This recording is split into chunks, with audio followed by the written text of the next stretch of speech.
My name is Nathan Boyd and I work at the Gulf Coast Research and Education Center. And one of my specialties is weed management in strawberries. And today I want to talk to you for a few minutes about weed management with Chateau.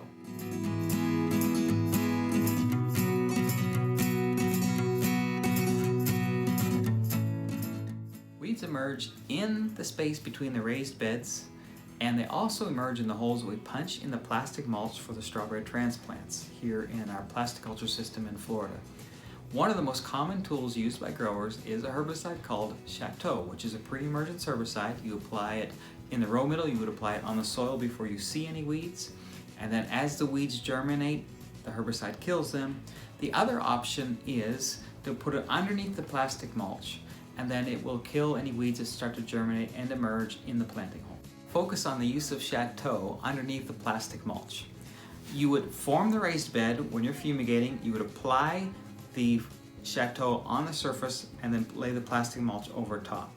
We have done a lot of research over the last few years and proven that up to 4 to 8 times the label rate, and the label rate is 3 ounces per acre, that Chateau is very safe on strawberries. Does not affect the plant growth, doesn't affect yield, and it doesn't affect the amount of plants that survive. So it's a really safe option for controlling broadleaf weeds. There have been cases where Chateau has caused damage to strawberries, but only at extremely high rates. Anywhere from 4 to 8 times the label rate can start to cause damage. What happens is typically, if a Chateau is taken up by the plant, it just flows with the water, which means it moves in the veins. Here is a picture of a strawberry leaf. You can see the very prominent veins.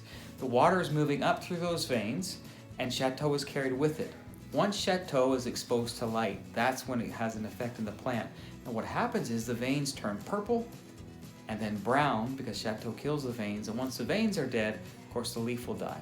At really low levels of damage, the plant can recover, but typically at higher rates, it won't recover.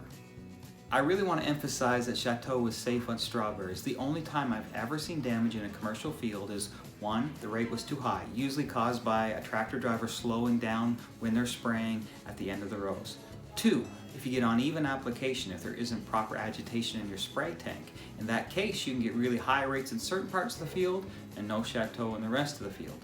Number 3 is if it's applied and then incorporated. Chateau is not supposed to be incorporated. It's supposed to be left on the top of the bed, applied after the bed is formed.